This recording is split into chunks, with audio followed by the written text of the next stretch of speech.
politics was like jury duty, in that like we all acknowledge we don't want to do it, but it was our civic duty to society.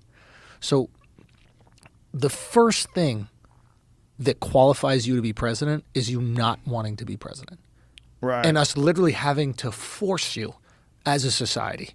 And then you go, fucking A, I'll give it 4 fucking years. Fine, I'll do my best because I love this country, but I don't want to tell you what the fuck to do. I don't want to interfere with your goddamn lives. I'm going to do the best because I love this fucking thing, but I'd rather spend time with my fucking family and enjoy my goddamn life. Wouldn't you trust that human being? Well, that's what we hope for. That's why we hate someone like Trump, because Trump believes he should be president and he wants to be president. Yes. And there's something a little icky about it. Get him out of here. Dude, and I think that what was so endearing about Bernie, it was like, this motherfucker don't want to win. He wants to help. Now, is his idea of help, do you agree with it?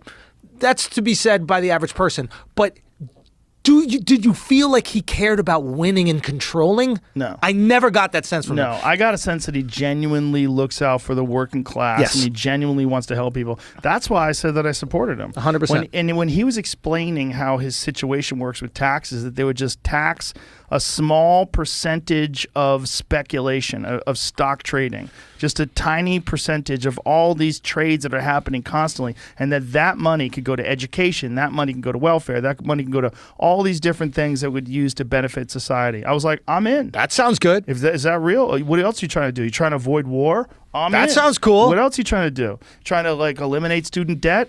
I'm in. What else? What about healthcare? Free healthcare? I'm in. And he's a radical. What's wrong with the system? Yeah, I mean that as long as you're not discouraging capitalism and progress people's ability to excel. That's it. That's what people worry about with communism, right? And socialism. Which They're worried they should. about people. Yeah, they should. Yeah. They should worry about someone impeding your ability to excel and succeed. But if we're not impeding that ability and we're taking like a percentage of speculation, we're not even talking about like hard work. We're saying you dumped a bunch of money into something. Right. You didn't grind for fucking hours and like pull fucking turnips out of the ground. And we're talking about like a fraction of a penny per trade. Yeah. There's so many trades. He was talking about like this could benefit people in the tune of trillions of dollars a year. Yeah. That's reasonable. And then the average person, I think, that isn't like tribal with their politics goes, all right, this motherfucker is a curmudgeon. He don't want to be doing this. Every time he goes in front of the podium, he's like, why do I have to convince you guys to take care of people? Right. Like it was really endearing.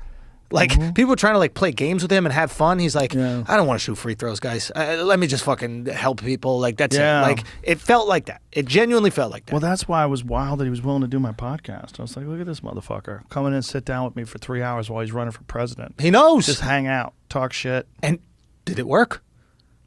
Not really. No. Joe, it worked. They went for him. But the system. They came for him. He won. But the system in place, well, that was what with the caucuses did not allow him to win. Yeah, that he was robbed. Well, they definitely conspired to remove him. The superdelegate thing doesn't exist with the Republicans. That's why Trump won. If the Republicans had superdelegates, where you could have the system have one vote be worth 10,000. What's that noise? I don't know. Maybe they're building something out there. UFOs. The fuck is that? Is that Jeff? Jeff's probably drilling something in the wall. Anyway, I don't know.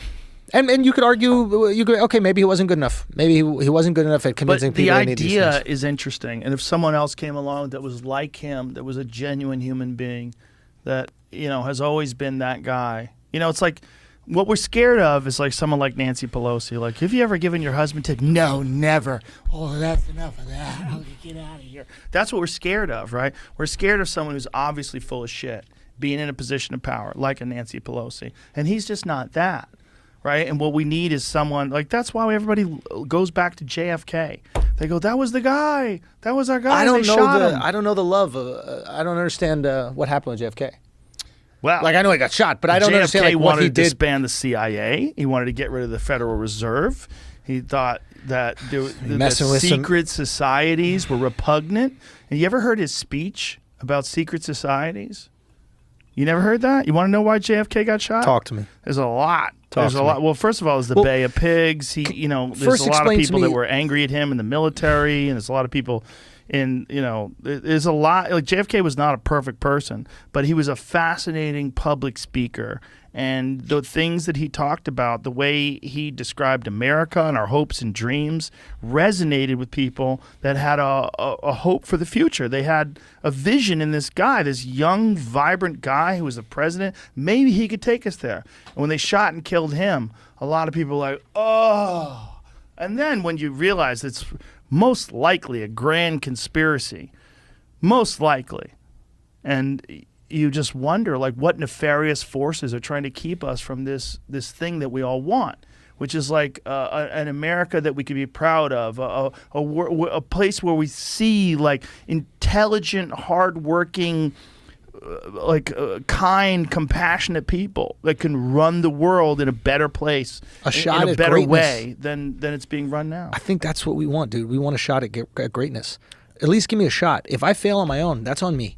Pull up the video. Let's end this podcast. Pull up the video of JFK giving his speech on secret societies. 15 minutes long, so I'm trying to find a shorter one. Okay. Just give us a little piece of it. Give us a little piece of it. 5-minute version. Yeah, give me a 5-minute version. Put the headphones on, son. Let's do this. And this is why they shot this motherfucker. This is one of the reasons why they shot him. There's also, like, there's a lot. I mean, his dad was in with the mob. There's a lot. Whole There's a lot. situation. There's a lot. There's a lot. Ladies and gentlemen, the very word secrecy is repugnant in a free and open society. And we are, as a people, inherently and historically opposed to secret societies, to secret oaths, and to secret proceedings. We decided long ago that the dangers of excessive and unwarranted concealment of pertinent facts far outweighed the dangers which are cited to justify it. Even today, there is little value in opposing the threat of a closed society by imitating its arbitrary restrictions. Even today, there is little value in ensuring the survival of our nation if our traditions do not survive with it.